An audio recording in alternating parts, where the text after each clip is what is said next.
Bienvenidos a Truco o Trato, el programa de entrevistas de Subterfuge Radio. Hoy tenemos con nosotros a uno de los críticos de arte contemporáneo más conocidos de España. Ha escrito miles de artículos, decenas de catálogos y unos cuantos libros también. Recomiendo mucho el último, que se llama Peligro y cuidado de sí, ¿no? Al revés, pero bueno. Cuidado y peligro de sí, siempre lo digo al revés. Sí, cuidado y peligro de sí, síntomas del arte contemporáneo. Pues nada, muchas gracias por venir, Fernando Castro. Un gusto estar contigo. También recomendamos sus intervenciones en YouTube, donde hace reseñas de libros y comenta conflictos de actualidad artística y cultural.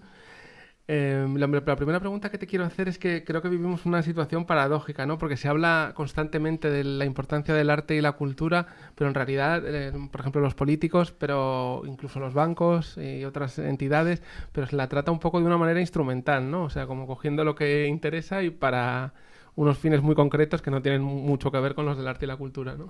Bueno, yo creo que es casi el destino histórico del arte desde, bueno, por lo menos el Renacimiento, y hasta me atrevería a decir incluso antes del Renacimiento, que es utilizar el arte o bien con un fin propagandístico claro, en el que se quiere transmitir un fin teológico, ideológico, político, o bien como es en la actualidad, que no interesa por su aspecto propagandístico, porque no hay ninguna ideología en realidad que sostener, ni siquiera hay conciencia de que habría que establecer algo así como una hegemonía de algún tipo de valores o algún tipo de criterios, sino que interesa más bien en el sentido de una religión del arte, ¿no? Es decir, como una especie de religión sin ritual o una religión con ceremonias pero sin contenido sustantivo.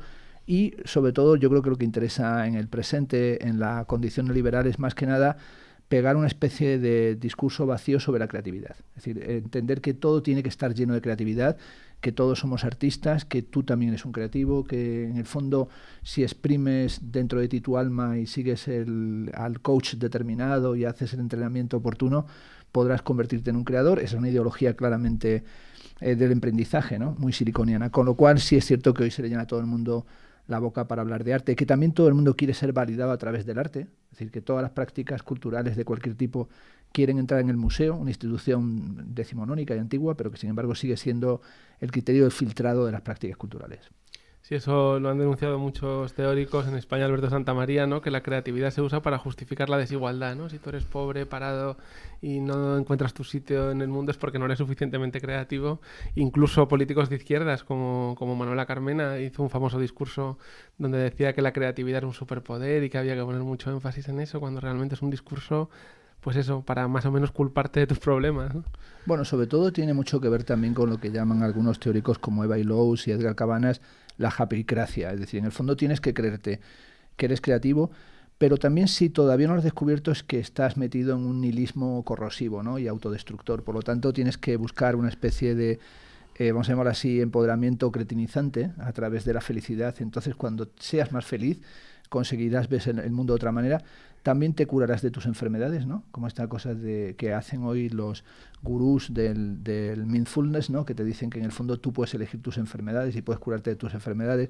Con lo cual hay una especie como de pensamiento, vamos a llamarlo así, patético-mágico, como pseudo-mágico, que tiene que ver con la ausencia sustantiva de magia y hasta de perspectivas antropológicas, que hace que, bueno, que nos impulsa a todos a ser creadores y creativos. En los 80, ¿verdad? Se hablaba mucho de diseñadores, ¿no? Eso estudias o diseñas. Y hoy en día nadie vaya a diseñador, todo el mundo va de creador y de creativo. Y yo creo que es una especie de retorno cursi de una especie de teología, ¿no? Porque en el fondo el creador sustantivo no es otro que Dios, ¿no? Y todos los demás lo seremos por participación.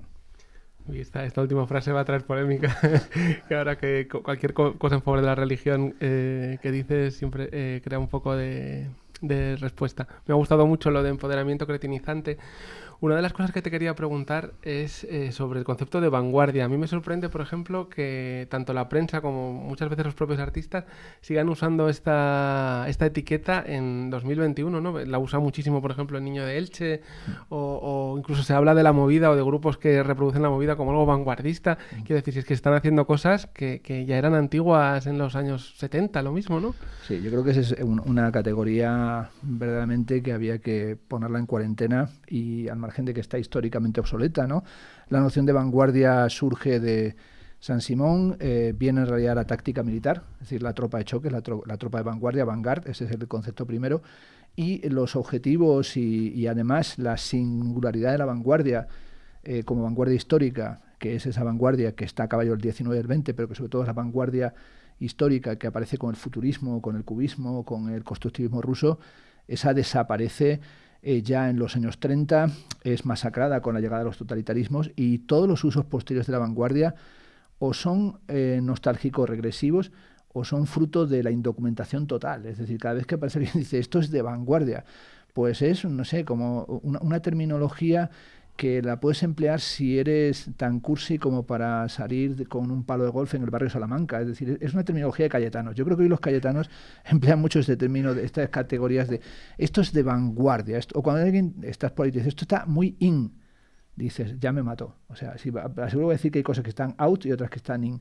Con lo cual yo creo que el término de vanguardia es un término verdaderamente catastrófico. Iván de la Nuez, yo creo que con mucho sentido escribió su libro Teoría de la retaguardia, como tratando de mostrar que hoy que la vanguardia en realidad ha invertido su signo.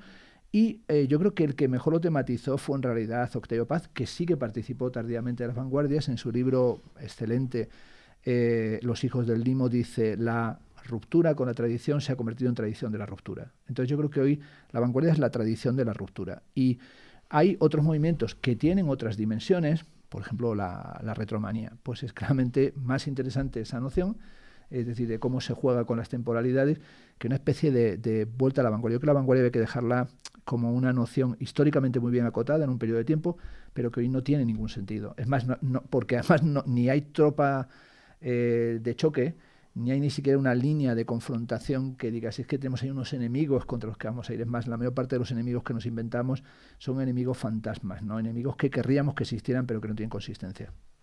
Sí, es interesante esto que dices de la retromanía, porque cuando estás en la prensa te das cuenta, por ejemplo, de que la industria cultural necesita tener novedades cada 3 meses, como una industria de la moda. Entonces la retromanía, incluso las apelaciones a la vanguardia, son el intento de darte cosas presuntamente nuevas cada rato para mantener el tío vivo de la creatividad y todo esto, ¿no? Bueno, y sobre todo que además la propia noción de novedad, esa también pues fue muy revisada y criticada y modificada en el sentido que, bueno, desde, ya que sé, libros muy divulgados como los de Nicolas Bourgeaud, especialmente postproducción, ya se habló mucho de cómo en las artes plásticas, en las artes, todo lo que es el remix, el reciclaje, el bricolaje, la analogía entre los DJs y las formas en las que se postproducía también en las artes plásticas, en el cine, en el vídeo, pues era algo que estaba actuando, con lo cual hoy cuando aparece alguien y dice esto es de vanguardia y añade esto es nuevo, dices, bueno, aquí tenemos al vendehumo profesional, es decir, es una especie de vender una moto pero sin ruedas, sin motor, sin gasolina, y yo creo que además como discurso marketingiano es una pena, es penoso, es como, yo creo que en muchos casos lo ve uno como ridículo. También es difícil desmantelarlo porque tienes que ponerte muy pedante, ¿no? Como hacer divisiones y explicar, pero claro, hoy tratar de precisar algo te coloca inmediatamente en la tribu de los pedantes, ¿no? Tribu de la que nadie quiere formar parte. Antes la crítica era algo con cierto prestigio, ahora es algo engorroso en este sentido que tú explicas, ¿no? Ahora con esta japicracia y todo esto, lo de ponerle un pero a cualquier cosa te pone ya en el saco de los rancios, digamos. Sí. Bueno, la crítica está sometida a crítica y a metacrítica desde hace muchos años. Sobre todo, digamos, si uno revisa, por ejemplo, en el campo de la crítica artística, ¿no? ¿Qué es lo que se ha escrito como revisión desde hace 30 años en las revistas, en las grandes revistas? Un tema obsesivo es la muerte de la crítica. Entonces, cada cierto tiempo se hace una mesa redonda, se saca un número doble, un número triple de una publicación sobre la muerte de la crítica. En el año 2002 la revista October, la más cuáquera y la más radical de la estética contemporánea de la Rosalind Krauss, Benjamin Buchloh, Foster y otros, sacó un número sobre el estado de la crítica. Pero cuando ponen el estado ya es el estado comatoso, calamitoso o directamente enterrado. En un número que era un número dedicado también a la obsolescencia, es decir, que reforzaban la crítica obsoleta.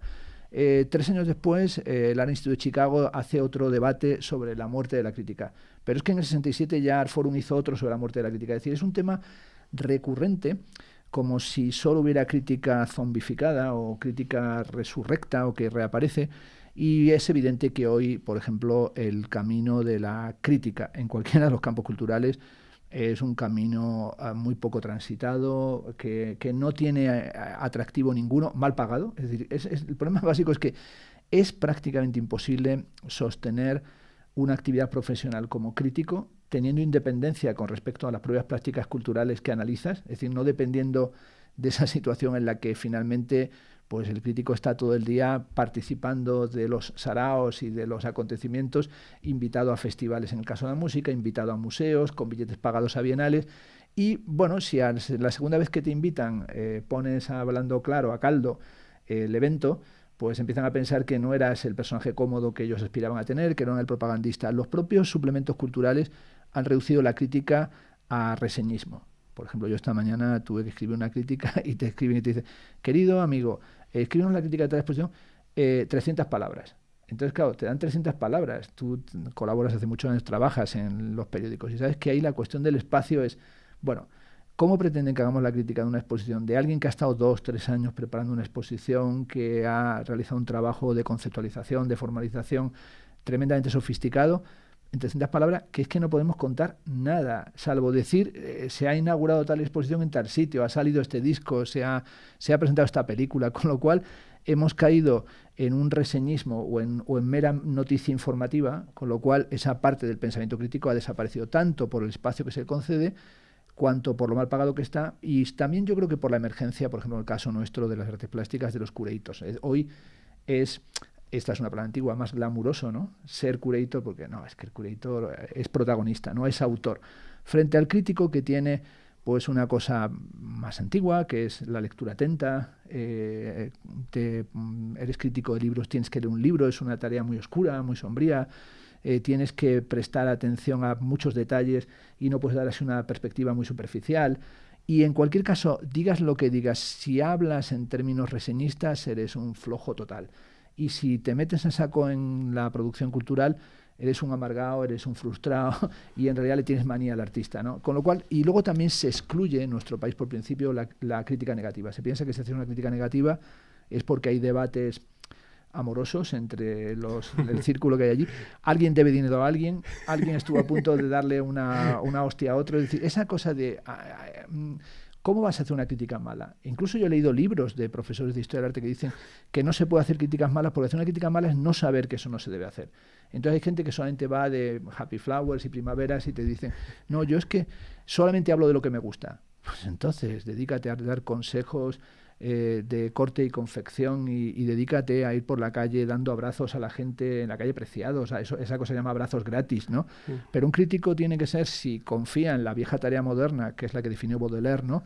El crítico tiene que ser parcial, apasionado y político. Si quiere ser parcial, apasionado y político, tiene que ser un aguafiestas, tiene que caer mal, tiene que agitar el debate, tiene que introducir polémica, tiene que crear vectores de discrepancia. Si solamente va a dar barniz, si solamente va a acariciar espaldas, si solamente va a ser una especie de anfitrión que va a decir, acaba de llegar esta novedad, en una época en la que sabemos lo que está sucediendo gracias a Internet en muchos lugares, ¿de qué sirve ser un enteradillo? De nada. Lo que en nuestro país además se persigue todo pensamiento crítico en cualquier campo, pues en el de las artes mucho más. Yo creo que lo que no se entiende también es que incluso la crítica más negativa o que pueda aparecer con bilis es una forma de reconocimiento y de vinculación. O sea, tú te has sentido suficientemente interpelado y vinculado por ese contenido cultural, por esa propuesta, como para dedicarle tiempo, ordenar tus argumentos, publicarlo en un sitio. Y aparte, por ejemplo, cuando hago una crítica destructiva de los planetas, me lo dice su manager, suben las escuchas en Spotify, ¿no? Ha dicho, este hombre lo considera importante, a ver si lo que dice es verdad. O sea, es muy raro que un crítico tenga poder para hacer daño a un artista, ¿no? Además es que nadie, creo que, salvo que sea un psicópata y tenga tendencias, pues no sé, torturadoras, quiere hacer daño a alguien. Es decir, hay que tener, yo creo que una actitud, y es muy difícil tenerla, casi sufí. Uno de mis maestros, Javier Utray, al que ahora se está haciendo una exposición en el Centro de Arte 2 de Mayo, utilizaba una máxima sufí que dice, hay que conseguir el desapego del fruto del acto. Bueno, yo sí creo que hay que tener, y es muy difícil, esa capacidad para criticar una práctica cultural, una producción cultural, sin que el interpelado llegue a pensar que tú estás haciendo algo ad hominem contra él, contra la persona. Hay quien es incapaz de separar su obra de su alma, si es que tienen alma, porque a mí no me interesa si tienen alma o no, pero entonces no es que me están atacando a mí, pero ¿cómo te van a estar atacando a ti? A mí, cada vez que hacía una crítica y me decían esto sobre a Lorenzo, por ejemplo, pues muy bien, me decía, eres un cabrón con pintas, pero ha subido la venta de este artista, gracias a ti he vendido más cuadros, eso me lo decía constantemente, pero yo decía, pues felicidades para todos vosotros, y sobre todo para los que se han llevado estas obras tan horrendas, porque van a disfrutar con esta porquería en su casa, pero a mí ni me digas que lo vendo, ni que no lo vendo, tú lo vendes porque consigues en el escándalo sacar tajada, pero yo lo que tengo claro es que mi tarea es decir lo que pienso, que es lo que nos toca, y además creo sobre todo, como bien dices, cuando argumentas y piensas sobre algo y además dices lo que crees de eso, y si es duro lo tienes que decir, es un gesto de respeto absoluto, en el sentido que a mí me parece que el gesto más irrespetuoso es una captación de benevolencia y sobre todo esa gente que es tan habilidosa en dar palmadas en la espalda y puñaladas traperas en la esquina, ¿no? Es decir, de repente haces algo y te dicen, Víctor, eres un genio, tío, eres el mejor, macho, eres un campeón. Y dice esa palabra muy a lo andaluz, campeón, campeón, campeón. Entonces tú estás tan encantado y según dicen, lo dejo, no, es un mierda de cojones, es el tío más torpe, el que peor escribe de España es Víctor Lenore. Pero te van haciendo así, toc, toc, toc, toc. Y cuando se dan la vuelta, como grandes... y hoy la red es eso también, ¿no? En la red ha cambiado, que es que te insultan a la cara los grandes anónimos y los más desnortados del mundo. Luego vas a ver, me ha insultado no sé cuánto Martínez López Pérez Ramírez, no sé cuánto. Y entras y te crees quién es, porque lo googleas, ¿por qué me está insultando? Y ves, pues es un tío que se dedica a repartir butano en Salamanca. Y digo, qué maravilla, me insultan los repartidores de... Eso lo he visto yo a veces, los repartidores de butano en Salamanca. Los académicos se callan, porque solamente te dan la estocada a traición en los ámbitos que ellos dominan. Pero yo creo que esa cuestión yo he tratado duramente algunas formas artísticas que me inquietaron tanto que me llevaron a eso. Y luego, pasado el tiempo, fui dándome cuenta del enorme interés que tenía por esa forma artística. Por ejemplo, yo uno de los que traté más duro en época fue a la carnicería de teatro de Rodrigo García. Lo traté al principio terrible, porque es que además me desesperaba todo lo que hacía. Hasta que me fui dando cuenta cada vez más que había algo que en el sentido freudiano pues me atraía, me repugnaba, creaba una sensación ahí de abyección y de fascinación al mismo tiempo. Y fui dándome cuenta a que toda mi pelea con lo que hacían era por lo mucho que me interesaba. Y realmente fui dándome cuenta que era así. Marcia Tucker dice que la vez que peor puso una exposición fue entrando a verla a sus alumnos, desde la puerta le dijo, no entréis, que es lo peor que he visto en mi vida. Y cuando llegó a su casa dijo, ¿qué me ha pasado? Y volvió ella y se dio cuenta que era una exposición de Bruce Nauman, que acabó siendo el artista que más le interesaba. Es decir, que yo creo que en muchas ocasiones creo que no debemos nunca renunciar a la importancia que tiene el prejuicio. Yo creo que todos somos... El prejuicio es la condición del juicio. Entonces yo creo que hay momentos en los que la gran experiencia de la crítica es cuando tienes una gran batalla con alguna producción cultural y vas viendo con el tiempo cómo se reajusta tu juicio en torno a eso y vas siendo capaz de darte cuenta que no es, como dice la gente, te contradices o te has vuelto un pelota como dicen algunos, te has bajado los pantalones, perdón. Si yo me bajo los pantalones el espectáculo es catastrófico, es el apocalipsis. Imaginaos que ahora aquí que estamos por Twitch, Lenore y yo nos bajamos los pantalones como querría la gente, pues sería, pasaríamos de tener 4 viéndola a ver los 270, pero sería algo que nos encarcelaría. ¿Por qué? Porque aparecerían 2 foferas con los huevos colgando, eso no sería un espectáculo digno de ver. Pues entonces yo creo que la tarea hoy es, sin caer en eso de contradices, te bajaste los pantalones, no, tratar de ir cada vez leyendo más, enterándote más, siguiendo, dándote cuenta de cómo algo que no entendías en un momento dado comienzas a entenderlo, y además en la medida en que nos toca escribir, que es lo bello de la crítica, sin la legitimación histórica, porque a mí es lo que más me gusta de hacer crítica desde que empecé, que es que tienes también que estar juzgando y analizando en un corre-corre del presente, que mucha gente le desespera, pero que a mí me encanta. Me parece que es esa cuestión en la que no pierdes de vista lo que pasa en tu tiempo y no crees que sea malo todo lo que pasa en tu tiempo, sino que quieres ir enjuiciándolo, analizándolo, gozándolo, enfureciéndote, reaccionando emocional e intelectualmente a lo que pasa, pero no esperando como a ver si la historia lo sedimenta y entonces ya dicen, oh, la gran obra maestra, el disco referencial, la pieza que nadie se debe perder. No, a mí me interesa muchísimo estar interactuando con mi época sin ser solamente alguien obsesionado por la actualidad, pero sobre todo porque no la denosto ni la denigro en su totalidad. Bueno, pues te voy a pedir que saques una pregunta de la caja de preguntas incómodas. Ahí tienes. Antes de leerla voy a decir que si nos bajamos los pantalones tendrían que pasarnos de Twitch a Pornhub Premium seguramente. Totalmente. Para algún tipo de parafilia interesante. Bueno, hablabas antes de esto de las invitaciones de los críticos a los saraos y todo eso. Tú viviste una época, digamos, bollante, porque en los 80 y los 90 y los comienzos de los 2000 había dinero en España, ahora hay mucho menos. Me gustaría saber si alguna vez te sentiste groseramente utilizado por alguna institución o artista, galerista. En muchas ocasiones y sobre todo, digamos, me marcó muchísimo porque aunque no soy tímido, sino más bien expansivo, o en general si estoy menos afectado por la alergia que hoy, tengo más tendencias expansivas que así replegadas, sin embargo le agarré desde el principio mucha manía al mundo, vamos a llamarlo así, artístico versallesco. Es decir, el momento ese del cóctel, de la inauguración, de la casa del coleccionista, de la fiesta privada, desde el principio me di cuenta que no era el sitio hacia el que yo quería ir. Y eso hace que yo, por ejemplo, después de llevar más de 30, empecé en el año 82, muchos años dedicado a este asunto de escribir sobre arte, sobre literatura, sobre cultura, sobre producciones culturales en general, no conozco esa tramoya del, vamos a llamarlo así, la gente de la pasta, al nivel que puede pensar todo el mundo que conozco. Es decir, porque en realidad es que pensé que era un sitio que no tenía ningún interés ir. Lo que más me interesó, y fue también fruto del desplazamiento mío desde la filosofía,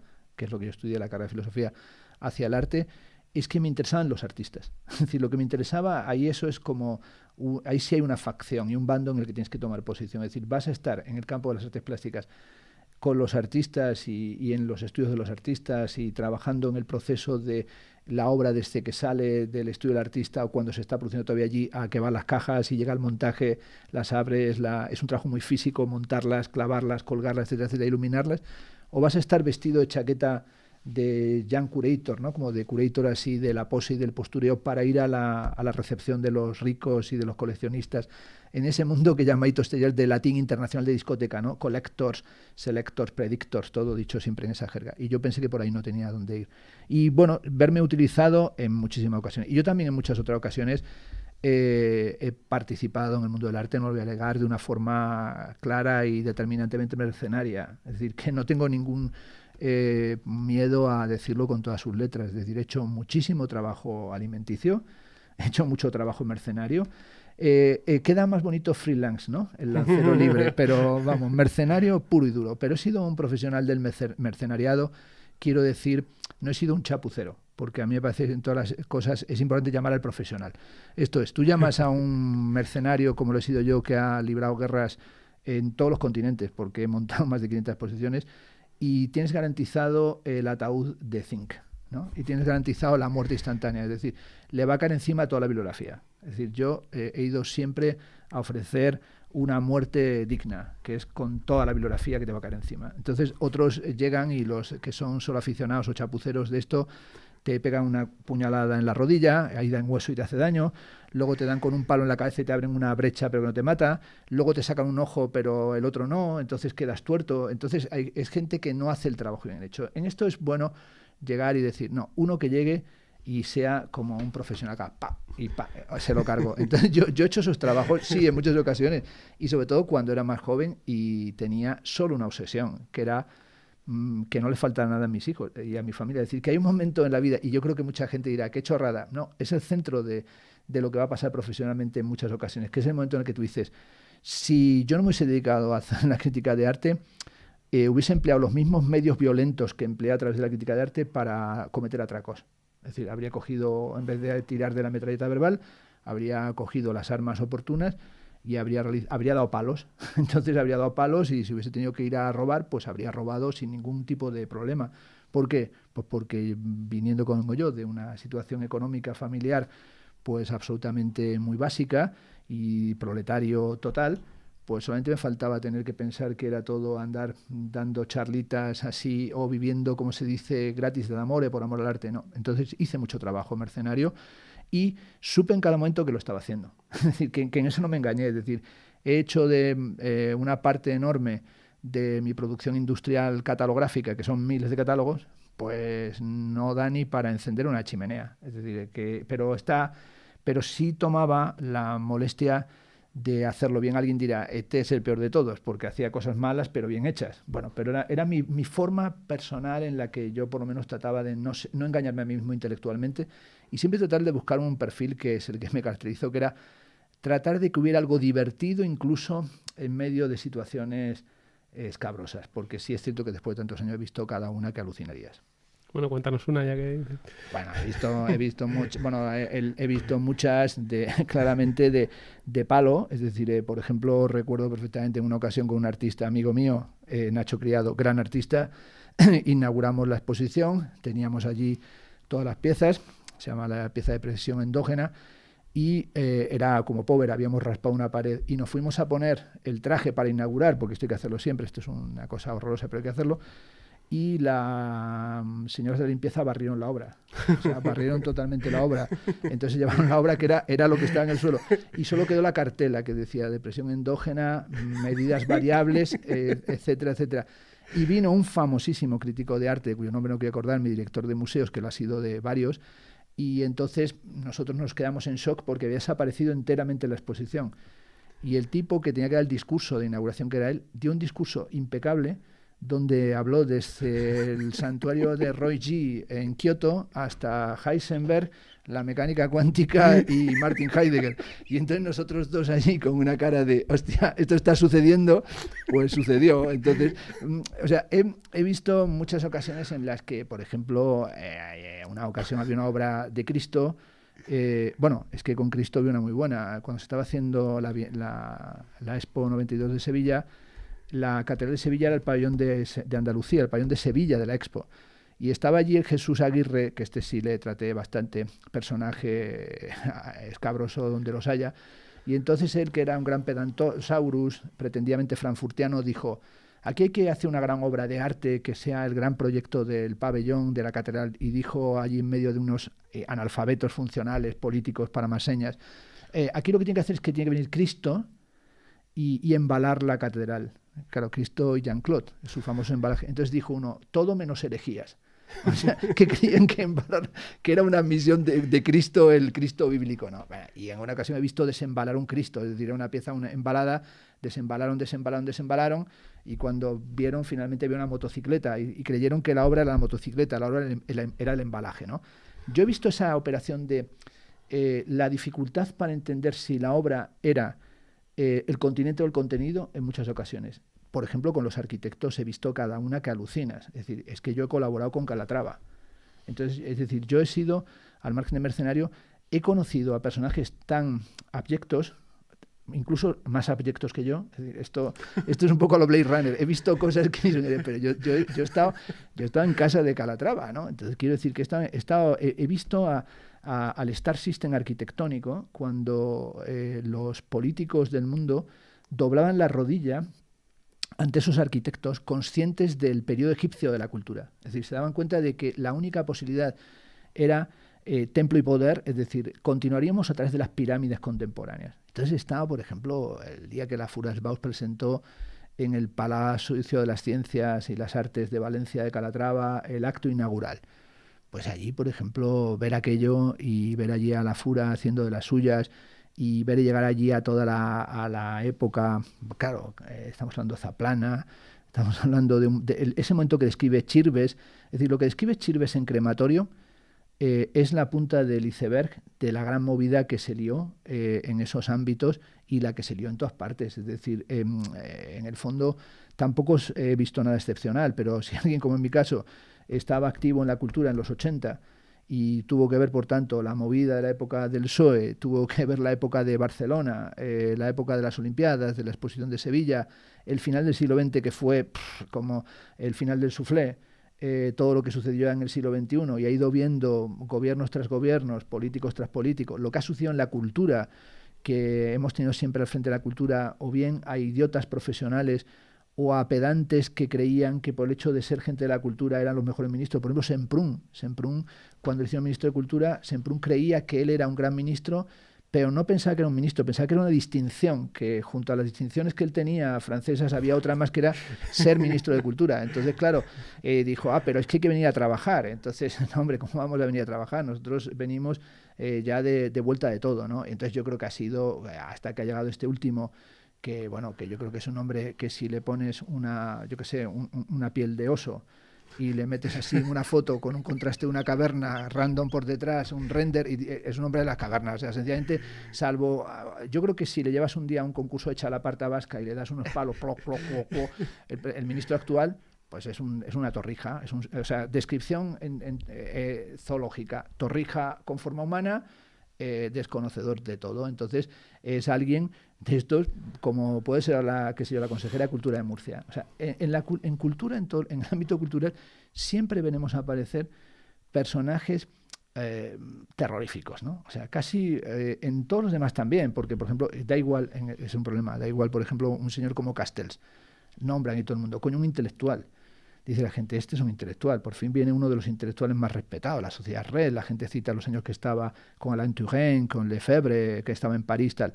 Y aparece el personaje y dice, pero era este. O sea, dices, algo le ha pasado. O sea, ¿qué le ha pasado? Pues que cuando viene, ya es un jubilatas, que vuelve de vuelta de todo, nada más llegar empieza a hablar de la universidad privada americana, el otro el astronauta. Yo creo que si juntas al ministro de Cultura, al astronauta y a Castells, y lo dejas en una isla desierta, ponen una muralla gigantesca para que nadie llegue a esa isla desierta. Son los tres más cantamañanas que han existido en mucho tiempo. Bueno, y este es el circo que hay, en el que de cuando en cuando aparece uno que tiene como un perfil diferente, que hay que reconocer que con todo lo que nos haya supuesto de contradiscursos y de desazón, Pablo Iglesias era otro palo, es decir, que tenía otro nivel, pero vamos, digan lo que digan, pero Pablo Iglesias tenía un nivel intelectual y cultural y retórico que parecía Dios comparado con todo lo que había por medio.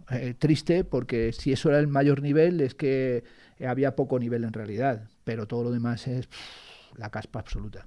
Recuerdo que me invitaste una vez a una charla sobre la movida en el Conde Duque y que me contaste algunas anécdotas bastante bestias de Enrique Tierno Galván, ¿no? Que es otro personaje con mucho prestigio, ¿no? Espero recordar bien que decías que se había atribuido falsamente una traducción de Hegel, ¿no? No, de la traducción, Tierno Galván siempre le redimían por que había hecho la traducción, o presuntamente, luego se supo la traducción de Wittgenstein, del Tractatus Lógico-Filosófico. Yo traté a Tierno Galván y tú haces un retrato muy ajustado y muy interesante en tu libro Odio los 80, de un personaje autoinventado, de un superviviente, de un tipo que en realidad fue maquillando la biografía, y de un arribista político de último momento, ¿no? Es decir, cuando todo naufraga, él se salva, y él crea un personaje que es el de, vamos a llamar así, la momia castiza, una especie de mezcla entre momia y castizo. Entonces, él sale y crea esa especie de cosa de un tío con una chaqueta cruzada. Tenía una cosa interesante que era como un punto de tournement, ¿no? Un punto como, oye, en medio de toda esa post-pop, pseudopanquismo de la época, aparecía un tío con la chaqueta cruzada, ¿no? Entonces él convirtió esa rigidez, como de que tenía un problema de esfínter o alguna cosa parecía que tuviera, o que iba con algún problema porque iba más tieso que una vara, lo convirtió como en una virtud. Entonces, ya que te llamen el viejo profesor, que es un insulto, el viejo profesor, que fuera un elogio, ya eso me parece de los nervios. Y que haya otros que hayan intentado ser el viejo profesor, ¿no? Carmena como, profesora nada, porque era la abuelita de las magdalenas, ¿no? Pero vamos, iba también de vieja profesora. O a veces, qué sé yo, Monedero, que también va de viejo profesor, con chaleco, ¿no? Coño, viejo profesor, pues ya está mal que te llamen viejo, pero viejo profesor es como que eres el colmo del pestiño, ¿no? Es decir, que eres insufrible, que eres un plúmbeo. Pues el viejo profesor iba como del que no esté colocado, que se coloque ya al loro, y entonces supo nadar sin quitarse la chaqueta en todo ese berenjenal, pero en realidad era, como se pudo comprobar, un tipo que hizo una especie de laissez-faire, ¿no? Que hagan lo que sean estos indocumentados, que yo voy a la mía. Y en el caso de... Me acuerdo que cuando muchas veces decíamos, pero este tipo está hecho un gagato tal, o sea que la sensación era que estaba totalmente... Decían, no, pero es que sabe mucho de filosofía. Y es que ha traducido el Tractatus, claro, y en esa época éramos wittgensteinianos, enfermizos, hasta que nos dimos cuenta de que era aquello. Y muy recientemente descubrí, por la biografía de Castillejo, embajador, artista, poeta, muy vinculado a Zag, a Juan Hidalgo, el viaje a Argel lo hace cuando está el embajador en Argel, que están las notas de que la traducción la hace Castillejo o que el traductor es Castillejo. Eso que sale ahí es compatible con que en ningún momento se escuchó a Tierno Galván ni remotamente que supiera nada de Wittgenstein. No sé, no tenían ni idea. Pero es más, cuando a veces, como era mi caso, tratabas como de agarrarle, cuando a alguien te parece imposible, le tratas de agarrar por lo que crees que sabes. Dices, pues vamos a hablar de Orson Welles, porque he oído que ha visto las películas y te das cuenta que ni las ha visto. Pues en realidad era ese momento que decía, no, si es que Tierno Galván y Fraga hicieron una carrera en paralelo y Fraga era el malo, ¿no? Fraga Sí. era como el malo y Tierno el bueno, y que habían hecho posiciones cruzadas. Eso también es una cosa que había que revisarla biográficamente. Pero a la postre, a los dos los traté y me pareció muy impostor y muy impostado Tierno, y Fraga, que está en las antípodas de lo que a mí políticamente me interesara, tenía más cintura, pero como de lejos. Es decir, el otro día volví a verle a Fraga en La clave de Balbín y Fraga tenía más vueltas, no sé, que era una maroma, es decir, tenía muchas vueltas. Y recuerdo una ocasión, yendo al CEGAC, que un artista, Vito Aconchi, no quería recibirle porque decía que este es un derechista, este es un franquista, y finalmente llegó Fraga, y allí en un inglés, así a su manera, le empezó a dar unas explicaciones sobre la guerra de Vietnam, y realmente era otra cabeza. Es verdad que era un ser, como un elefante en la cacharrería, pero yo creo que el otro era en realidad alguien que maquilló la biografía, construyó un personaje que lo siguen reivindicando, porque es que, como bien has dicho tú, es que la derecha y la izquierda han llegado a decir la movida es todo como el gran diamante perdido, es como una especie de mito fundacional para todos. Todos quieren, cuando no saben de qué hablar, hablan de la movida, ¿no? Y estoy convencido de que ya incluso el 15M empieza a ser otra cosa parecida, ¿no? Cuando no sepas qué decir, volverá un 15, igual que ha dicho Ayuso esto de ahora, ¿no? Sí. Vendrá la movida a las empresas, alguien dirá, y llegará un 15M también a las canchas de tenis, porque eso también es otra posibilidad, que venga un 15M, unos indignados de las canchas de tenis, ¿no? Entonces yo creo que igual, pues Tierno Galván, un despolitizador absoluto, una mentalidad crítica regresiva, alguien que como ensayista yo creo que fue un ensayista de una mediocridad impresionante, pues sin embargo le hemos convertido en una especie de referente religioso cultural, pero que nadie se atreve, o sea, no hay una biografía, por ejemplo, que yo sepa bien elaborada, que entre a ver al personaje, a verle a fondo y tratar de demostrar qué es lo que pasó ahí, no, más que nada porque qué es lo que nos interesa, un tipo que llega a colocarse en Madrid, luego deja ahí a Barranco, que ya lo llevaba todo en el apellido, porque en realidad Barranco casi cuando nombra a Juan Barranco seguidor, pues era ya un ser anodino y gris, y desde entonces el PSOE ha ido en Madrid de fracaso en fracaso hasta el fracaso mejor, ¿no? Que incluso ahora cuando venía Gabilondo, porque yo tengo pues una relación de amistad, pero bueno, se vio claramente que no estaba a la altura de la época, es decir, pretendía ganar las elecciones siendo serio y formal, ¿no? Bueno, pues mira, si vas a tomar del lema una cosa de loquillo, la tienes clara, porque luego cuando das los mítines eres una especie, se aburría solo, es decir, que hubo un momento en el que daba la impresión de que la cátedra, cuando quiso echar el pulso a las barras de los bares y al discurso como más desorganizado, pues no conseguía ni un voto. Bueno, ¿por qué? Porque es que es un país que como salgas así a decir, pues Foucault y tal, y son muy serios, son muy sensatos, son muy formales, y dije, mira, oye, paso de ti. Que me pongan la caña bien fría y me pongan una de, como decía Eduardo Arroyo, en España tiene que haber siempre gambas con gabardina. Y eso no lo entendió Gabilondo. Gabilondo no entendió que tenía que venir gambas con gabardinas, patatas bravas y calamares y bocatas de calamares, y eso es lo que todos queremos, pero todos desde el extremo izquierdista al que anda en la Sierra de Madrid ahora esta tarde ya poniéndose moreno en su chalet. Y ya está. Y Tierno sí consiguió por un momento darnos una imagen, como decían algunos, no, es que es como muy europeo, es muy alemán, en el sentido que era pesadísimo.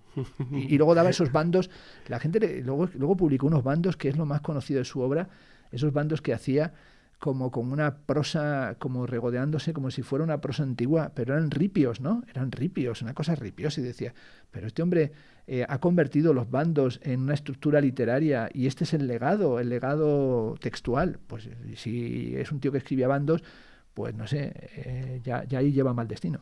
Tú has dicho que era Tierno Galván un gran despolitizador. Yo creo que eso es lo que atrae a los políticos de la movida, que es un movimiento cultural pero profundamente aconflictivo, ¿no? Sí, sí, conflictivo total y sobre todo, bueno, yo creo que en el caso mío y de algunos de mi generación, evidentemente, como por ejemplo José Luis Brea y Miguel Cereceda, muchos más que, digamos, estábamos en ese momento, habíamos terminado la universidad y empezamos a escribir en los medios de comunicación y a escribir nuestros primeros ensayos en las revistas. Lo que nos frustró muchísimo es cómo la posibilidad de hacer una discusión sobre el final de la modernidad artística cultural o el tardomodernismo y el debate de la posmodernidad que había tomado cuerpo en el 79 con el libro de Jean-François Lyotard, que se va a traducir después, pues pensábamos que eso iba a ser un debate interesante. De hecho, los congresos de los años 80 de filósofos jóvenes, que era un evento muy importante dentro del campo de la filosofía, lo fue realmente, pues esos años eran sobre la condición posmoderna, se sacó un libro en Libertarias Produfi sobre ese tema y nos dimos cuenta de que cualquier intento de hacer una discusión que elevara a categoría o que utilizara conceptos o que tratara de poner en diálogo lo que se estaba haciendo con lo que se estaba haciendo en otras situaciones iba a ser rápidamente cercenada, porque lo que interesaba era hacer una mezcla entre pop y casticismo, un poco castizo, de esa manera, un warholianismo, tú lo has estudiado bastante, retardado, pero esa especie de momento de, bueno, vamos a hacernos warholianos ahora, aunque ya sea tarde, pero vamos a hacerlo ya y que venga en plan pope y entonces nos santifica a todos, pistolas y cruces, es decir, que la exposición última fuera pistolas y cruces, pocas pistolas y muchas cruces, es decir, la exposición de Vandrés era, ya vino por fin nuestro señor Warhol, ya vino el Illuminati definitivo y ahora ya todos nos acercamos. Y en aquel momento sí se veía, porque por ejemplo a mí me parecía alucinante que grupos, por ejemplo un grupo que yo no pude con ellos jamás fue con Gabinete Caligari, ¿no? Cuando veías aquello de pensar, bueno, sois más jóvenes, pero es que yo he tenido que ir a discotecas y ponían para que se bailara Voy Camino Soria. Entonces, claro, la gente dice, ¿y esta gente por qué está tan perjudicada de la vida? Pues porque yo iba a la discoteca y entonces tenía Voy Camino Soria y veías allí la gente y decías, no me lo puedo creer, o sea, con esa cosa de bandurria y digo, hostia, que yo he bailado Voy Camino Soria de Gabinete Caligari en una discoteca. Entonces, y luego venía, una fiesta me colé, ti, y hostia, o sea, yo, claro, era todo muy, muy chungo, o sea, salías, entonces te ponían las canciones de la movida, clo, clo, clo, entonces, soy mecánico, estabas allí haciendo como de estatua en el jardín mecánico. Luego, una fiesta me colé, hacías así un poco los pasos de ella, y luego de repente de Ana, y luego ya salía Camino, o sea, como con una bandurria. Peor. Era un tema que ni la tuna lo podía hacer. Entonces luego venía Dire Street, o Whatever You Want, clan, clan, y el punteo, o sea, esta cosa de que era un momento tremendo, que venía el heavy, ¿no? Y venía el rock. Entonces se iba toda la gente que estaba haciendo ahí bailando a los hombres G, que eso también es jodido, es que hemos bailado, o sea, lo que nos estáis viendo por Twitch, ¿veis el aspecto que tengo tan deplorable? Pues es por haber bailado Gabinete Caligari, es la única razón, o sea, esto es fruto de esa circunstancia. ¿Cómo puede ir un tío con una camisa así? Pues porque estos son inercias de esa época, entonces vas allí, entonces ya de repente venía y venían los duros y salías allí con la guitarra. Eso siempre me superó. Ese momento que salía la gente con la guitarra en el aire. El air guitar, eso es muy duro de pelar. O sea, eso pasaba. Entonces, en ese momento, un cambio y venían los lentos. Eso lo contaba mucho. Entonces venían los lentos y veías toda la secta que había salido a hacer el punteo y venían los lentos y entonces sonaba Julio Iglesias. Eso pasaba en Plasencia, en las discotecas, eso pasaba por todas partes. Ha habido gente que ha estado solamente cuando ya su frustración terminara, cuando sacaban Rasca You, cuando muera, así se cerraba la discoteca en mi pueblo. Entonces ya la gente se iba para casa, pero todavía en la oreja te sonaba Camino Soria. De esos tíos, o sea horrible. Eso, o sea, y cuando dices, ¿de qué partido era? Pues todos esos eran, porque siempre le meten mano y dicen, no, el zurdo y los que eran, digamos, más programáticos en la defensa de que eran de derechas o hicieron declaraciones a favor de Falange o lo que fuera. Pues esos eran a lo mejor más serios. A lo mejor eran los únicos que eran serios. Me parece que tenían una posición un poquito más clarificada. Los otros, Alaska, los Pegamoides... O sea, en realidad, de la época, yo creo que para muchos nos llamaban más la atención, y particularmente Radio Futura, pues también porque Santiago Userón es como otra cabeza. Es otra cabeza y se ve... Y no hacía falta que supiera uno que había estudiado Artaud, que venían de otro mundo, Herminio Molero, es decir, había como algo que hacía que el grupo fuera un poco más interesante, dentro de que también hizo temas también abominables, ¿no? Pero en esa época, qué sé yo, que es cuando Amigas, por ejemplo, Objetivo Birmania, es que yo conocía a todos los grupos cuando estaban empezando, y también el grado de desconocimiento que había, en el sentido de que se tocaba todo de oídas, o había una falta de información salvaje cuando vinieron los Smiths, que de repente era como si hubiesen venido a vernos, yo qué sé, también los apóstoles que nos iban a enseñar a vivir, y había como unas mezcolanzas de terribles y luego unos debates peregrinos, como por ejemplo cuando se hizo el debate sobre Línea Clara y los tintinólogos, ¿no? Es que eso fue un debate, o sea, pensar que se debatía porque había defensores de Tintín, que eran Luis Alberto de Cuenca, y otros de la línea más oscura, más cercanos al Víbora. Entonces, y ahí hasta intervino Rudolfo Paramio, que era un ideólogo, un sociólogo del PSOE. O sea, había unos debates verdaderamente catastróficos. Y luego se llevaba, por ejemplo, que hay una gente que tiene totalmente mitificado la edad del oro, pero si a veces uno se pone a ver los programas, más allá de que si eras joven, evidentemente te fascinaba ver la que había formada, pero empiezas a ver allí, pero era un catálogo de gente perjudicada, es decir, solamente tiene una cuestión, digamos, médica, es decir, mira, ese ha tomado, este ha tomado lo otro, ¿no? Entonces salían una serie de ellos, pues muy perjudicados, que era más llevar la boca con la lengua que se les salía por las orejas y que llevaban la lengua así, y entonces iban a hablar de pintura, no entendías nada, y todos como una especie de sensación de que estaban sobrepasados por la droga más que por las circunstancias, y luego ella con unos ojos de un entusiasmo tremebundo, que ella siempre todo le parecía súper interesante. Y llegaba allí el tipo más patético del mundo y, yo qué sé, aparecía CSP, tu obra es súper interesante. Y el otro decía, decías, va a morir porque es que no tiene nada que decir. O sea, entonces había un montón de gente que lo que hacía, por ejemplo, yo qué sé, pintores, ahora están haciendo homenajes a Ukelele, todavía siguen en eso. Es decir, el problema es que ha habido como una especie de recalentamiento, es como, esto dicen los que saben, ¿no? Que no se debe romper la cadena de frío, se han descongelado platos, se han vuelto a calentar, no se los han comido, los han vuelto a congelar, entonces no sé si alguien se los comerá algún día, pero hay un proceso constante de congelarlos y descongelarlos, con lo cual, no sé, habrá un momento que cuando finalmente alguien le meta el diente le va a una diarrea que va a morir, entonces cada cierto tiempo sacan una de estas engendros del tiempo de la movida, lo quieren pasear un poco. Por otro lado, todos ellos con relaciones familiares pues muy claras, porque eran clanes pijolándicos extremos, ¿no? Pero pijolándicos absolutos, que vinieron a contar unas biografías verdaderamente terribles, ¿no? Que luego fueron creando sus propios mitos. Lo había un documental sobre Chabela y cómo también montan al final, ya como cuando traen a Chabela a Madrid, ¿no? Como el mito de Chabela, y que ellos, como que Almodóvar es el que inventa Chabela o reinventa Chabela. Es una época, hay que decirlo, realmente muy, muy sórdida en el proceso del pensamiento crítico. Años del desierto, de travesía del desierto, todos lo son, pero aquellos lo son mucho. Es decir, si uno dice ensayísticamente, es que son los años en los que solamente se entendía que ser ensayista era escribir en El País, hacer los artículos de Sabater. Es decir, que son los años en los que Sabater casi reina sin discusión, porque lo único que interesaba era qué era lo que hacían como editoriales y artículos de opinión en El País, ¿no? Las pequeñas polémicas con Sádava en torno al independentismo y a Euskadi, otros muy encriptados en la universidad, grandes pensadores como Trías, pero ajenos totalmente al debate. O sea, ahí sí que es una época en la que los que estaban en la universidad estaban en la universidad allí, no sé si cómodos o incómodos, pero sin ninguna intervención en el espacio público crítico, ¿no? Es decir, estaban allí legiones de catedráticos de todas las disciplinas y de teorías críticas sin hacer nada. Es decir, ahora se vuelve sobre algunos de ellos, ¿no? Y no, Sacristán, sí, bien, o Gustavo, bueno, pero ¿qué estaban haciendo en los 80? Nobody knows, es decir, nada, no estaban haciendo nada porque no había ninguna opción para que se hiciera. Es decir, esos son años muy difíciles, los de ahora también lo son. Pero bueno, Sacristán lo intentaba, lo que pasa es que no había masa crítica como para ninguna. Estaba en una situación muy, muy complicada.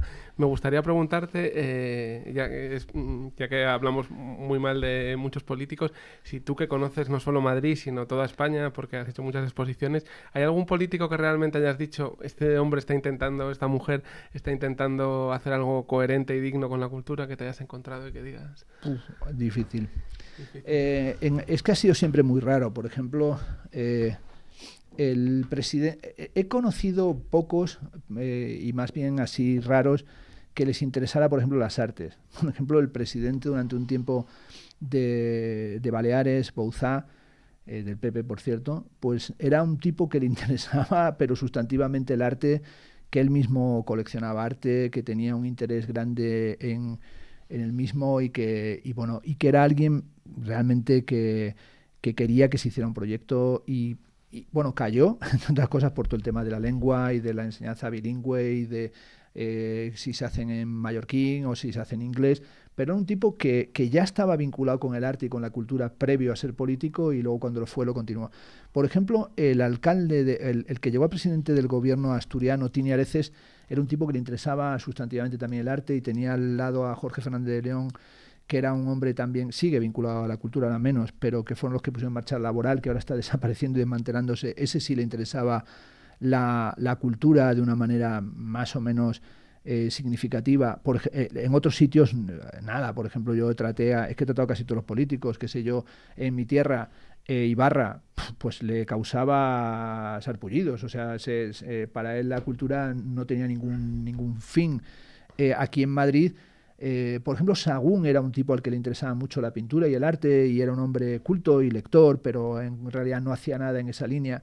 Un personaje que me pareció muy culto y cuando llegó se le dio mucha caña es Jorge de los Santos, que fue consejero de Cultura aquí en la Comunidad de Madrid en el gobierno de Cifuentes, muy leído, muy culto, con una sensibilidad cultural bastante diferente. O sea, tuve una reunión con él en una ocasión para preparar una exposición. Vi lo que estaba leyendo, pero no es que lo estuviera leyendo por tener los libros allí como Coffee Table Book y tenía unos libros muy buenos encima de la mesa que además se los había leído ciertamente y luego fui a ver a un responsable de Podemos del Ayuntamiento de Carmena y fue un momento horrible porque yo había votado a Podemos y hablar con el de Cultura de Podemos y venir a hablar de Cultura del PP dije, ese es el mundo esquizofrénico. Resulta que había entendido lo que estaba haciendo el del PP y el de Podemos quería hacer un chiringuito que era con una especie allí de lonja del arte y acabar con todo si fuera posible. Incluso defendió la fiesta de la paloma. Quería hacer como una especie de cosa que era daba ya tufo antes de verlo. Es decir, era alguien que ni siquiera estaba capacitado para ver cómo entroncar lo popular en lo contemporáneo. Es decir, no era capaz de entender, era más regresivo que actual. Y en general, bueno, he conocido muy pocos políticos. Por ejemplo, la mayor parte de los políticos jóvenes, incluyendo a Pablo Iglesias, incluyendo a Ada Colau, he estado este fin de semana pasado en Barcelona, tienen una falta de interés por la cultura, pero muy, muy seria, ¿eh? Y sobre todo es curiosísimo porque no cabe duda, por ejemplo, Errejón, pues una persona leída, formado, teóricamente sólido, pero no le verás que los temas culturales entren a...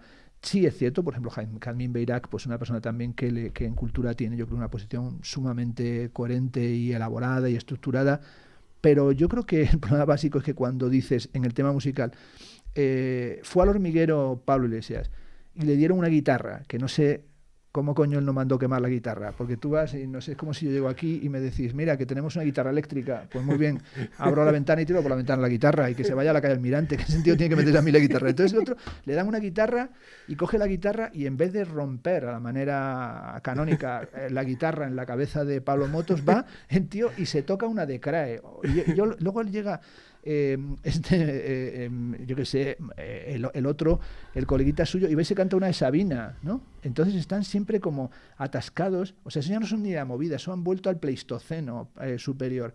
Entonces son siempre, por ejemplo, no creas, o sea, no tengo la impresión de que pisen los museos ni mucho, ni poco, ni nada. Es decir, me parece que es un territorio que lo deben ver como una terra non descoperta, ¿no? Debe ser un sitio como un abismo que digan, hostia, hay un sitio que es el museo y dirán, no, allí van los pijos, allí quién coño va, pero ellos pensar incluso un museo marxistizante, ¿no? Y académicamente marxista como es el Reina Sofía, que es un museo muy volcado hacia temáticas en las que ellos podían sentirse como decir, coño, debía haber sido un lugar que la izquierda podemita debía haber dicho, nosotros ahí siempre, por lo menos porque las exposiciones van en nuestras dinámicas teóricas o siguen o se posicionan.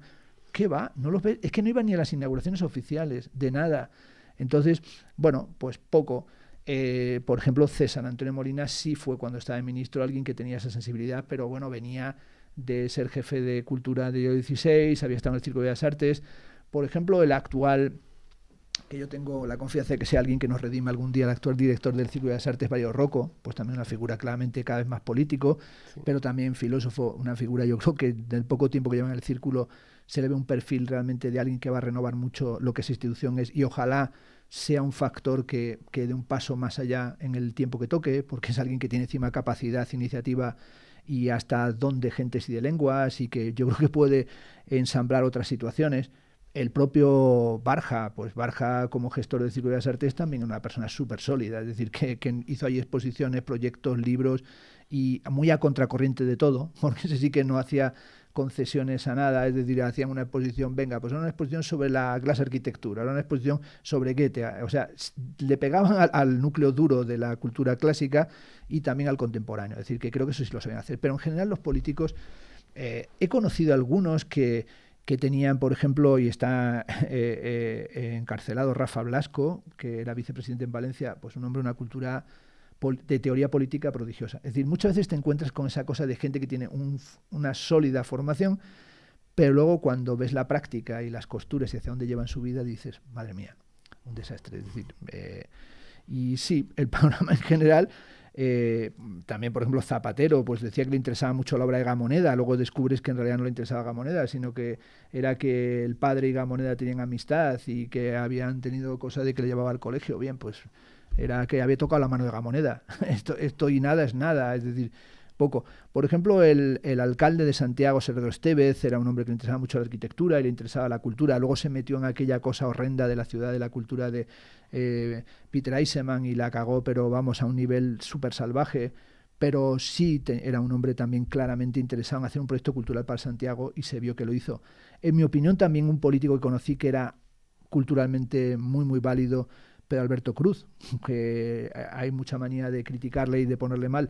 Pero bueno, crea el CENDEAC, pone en marcha, en el tiempo que está en Murcia, hace el PAC, el Proyecto de Arte Contemporáneo, lleva la manifesta, es decir, hay gente que dice, no, pues de todo lo que hizo, de aquellos fastos vienen estos desiertos. No, era alguien que, un excelente ensayista, un gran historiador, es decir, tal vez esa es una de las cabezas mejor amobladas que ha habido al frente de la gestión cultural en una autonomía y, bueno, cae Valcárcel, el presidente que era además su tío, y él también cae, y realmente, bueno, cae, entre otras cosas porque era alguien que no era pepero en el sentido más fulminante del término, y bueno, y eso ha hecho que hoy sea un heresiarca y alguien totalmente apartado de la práctica política y solamente profesor de la universidad. Pero ese sí era alguien que fue capaz de hacer en poco tiempo muy buenos proyectos y realmente hizo que en una zona que el arte no era lo central como era Murcia hubiese bastantes cosas interesantes. Te voy a pedir que saques otra pregunta incómoda. Está. Mira, me gustaría hablar un poco también contigo de las nuevas generaciones. Por ejemplo, ¿cómo vives los linchamientos a tu hijo Ernesto Castro, otro filósofo en redes, por ejemplo, por sus posiciones animalistas o por otras posiciones polémicas que ha ido cogiendo en... Pues lo vivo mal, porque como bien sabe todo padre, si hay algo que te desespera y que te marca mucho es lo que le pasa a tus hijos, ¿no? Y en realidad marca sobre todo porque aunque te prepares para decir no me tiene que afectar y tú en tu cabeza digas esto no me afecta, te está afectando mucho. Es decir, a mí me afecta más lo que le pase a cualquier persona, por supuesto a mis hijos, a mis 3 hijos, a Elena, a Manuel y a Ernesto, y a Manuel, a mi mujer, y a la familia, que lo que me pase a mí. Yo consigo que lo que me pase a mí al final lo meto en un grado de, bueno, ya vinieron a molestarme, han intentado humillarme, han hecho esto y lo otro, pero yo creo que todo el mundo sí sabe que lo que le sucede a nuestro, que la forma más fácil de atacarnos es atacarnos a través de la gente que queremos. Esta es la famosa lógica sacrificial de la que habla René Girard en su libro La violencia y lo sagrado. Y entonces sí es cierto que me causa auténtica pues conmoción los berenjenales en los que él ha estado envuelto y también los que generan en realidad la red, ¿no? Es decir, que él y yo creo que fue una medida que tomó muy adecuada, que fue salirse de Twitter y salirse de Facebook y no admitir comentarios en YouTube. Yo dije, uy, qué cosa más drástica.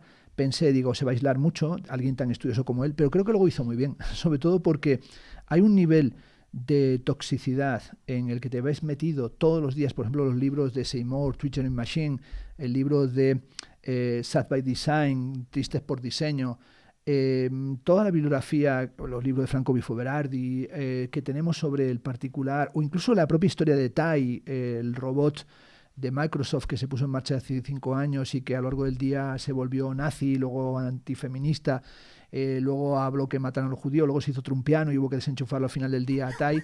Pues yo creo que hoy en día se ve hasta por una inteligencia artificial lo que nos pasa cada día. Yo soy extremeño, con lo cual tengo un componente visceral y soy muy peleón, como decía Nietzsche, tengo la muñeca demasiado suelta y me gusta la polémica, me encanta el debate y hasta el debate así cuerpo a cuerpo.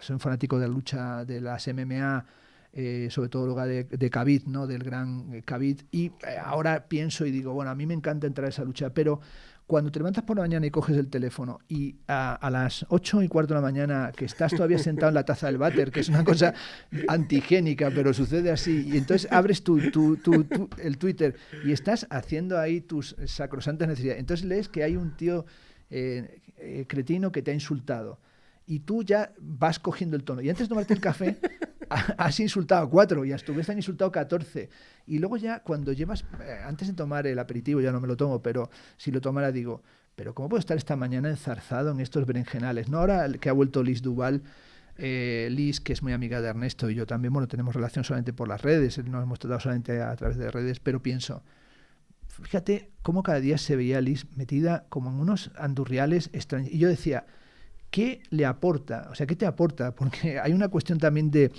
concentración y de déficit de atención por hiperactividad o de multitasking, de multitarea, que dices, vale, si he descubierto un libro, un disco, una película interesante, algo, y quiero estar atento a leer, qué sé yo, porque voy a hacer una revisión de la teoría estética de Adorno, temas que a mí me apasionan. Pero en medio de eso te pica la curiosidad y entras a ver, y esto lo hacemos constantemente. Estás leyendo Hamlet y es que quieres dedicar un día a volver a leer Hamlet y disfrutar la historia de la venganza, el padre que te dice revenge, que te dice venganza y que quiere que tú mantengas una venganza como historia política que te lleva a la melancolía. Pero en medio de eso vas y miras y de repente tienes un tuit, el que tengo aquí es tuyo precisamente, de Víctor Lenore.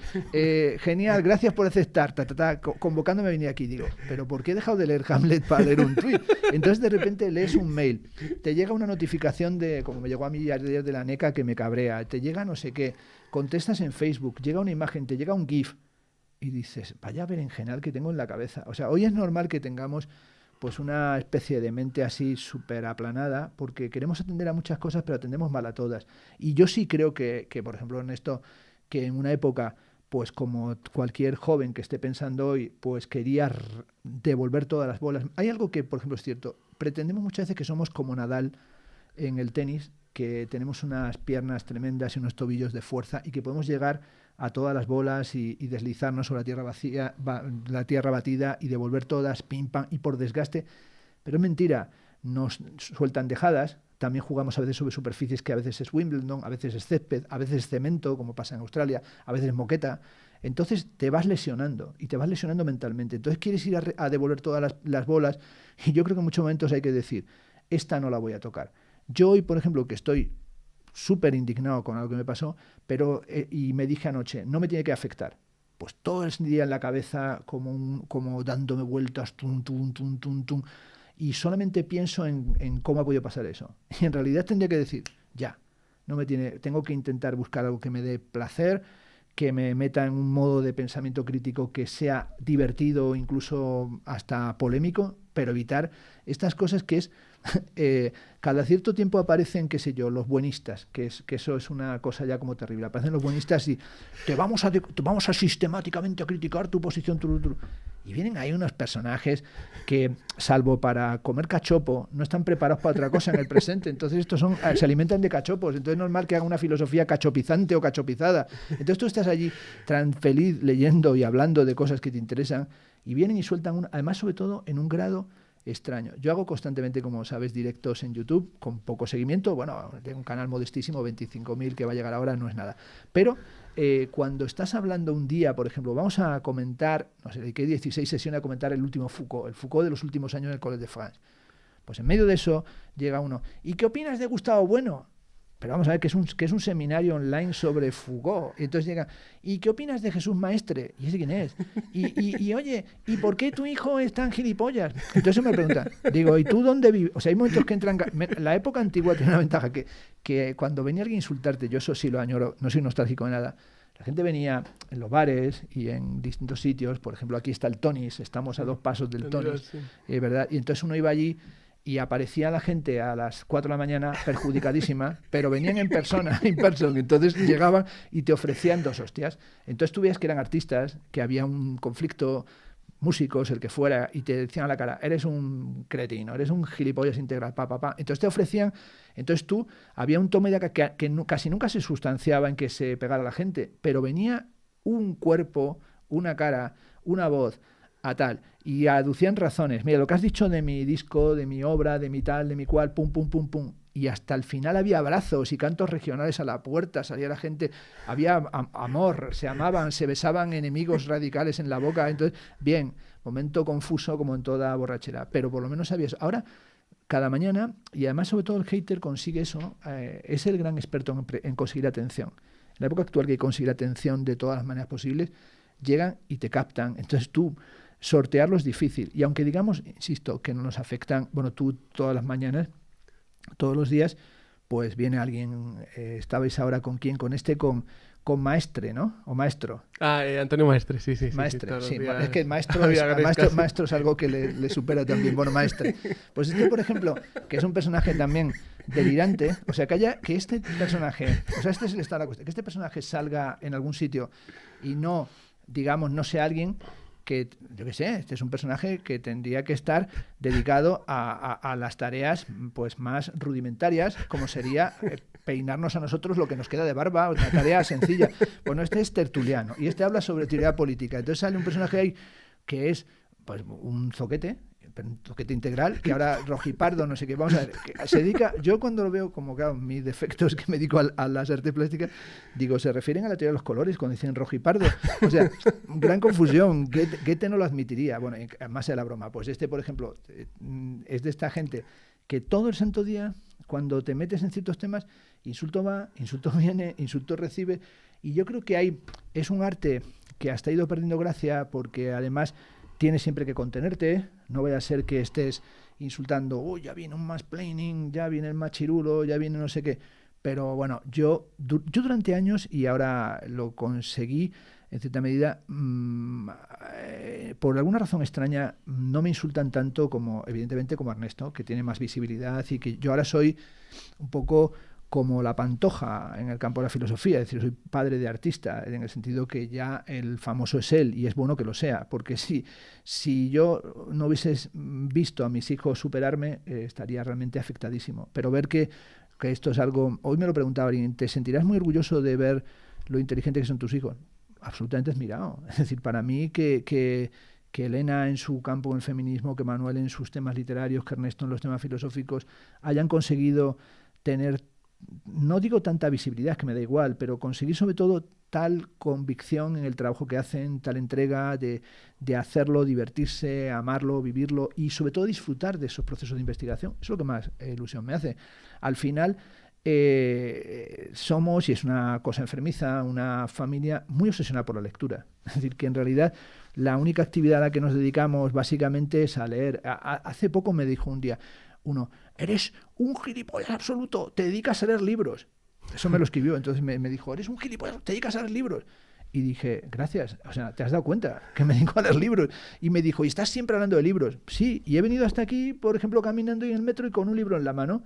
Es decir, supongo que dentro de poco me harán fotos por la calle a un tío con un libro, o sea, una rareza, o sea, será una anomalía. Jean-Luc Godard decía en alguna ocasión que él, cuando ve a alguien leer en el metro o en el transporte público, le entran ganas de darle un abrazo, de felicitarle el día, decirle gracias por vivir. O sea, cuando tú vas y va alguien que a veces lo veo, pero es muy inusual, y vas y ves que está leyendo un libro y ves que es un libro bueno, porque el otro día, yo qué sé, me Montivía un tío que llevaba, yo creo que llevaba un poco a lo mejor como un gesto provocador, La broma infinita de Foster Wallace, el tocho ahí en el autobús, dije, desde Plaza Castilla, dije, este lo llevaba para dar el palo a la gente y decirle, mira lo que me voy leyendo. Pues yo a veces digo, oye, me encantaría interrumpirle y le dejo tranquilo para no molestarle y decirle, oye, fabuloso. Te vas leyendo un libro maravilloso. Además, cuando veo a alguien ahí a la universidad que van y veo que llevan el banquete de Platón y lo van leyendo en el Cercanías, pienso que existe esperanza.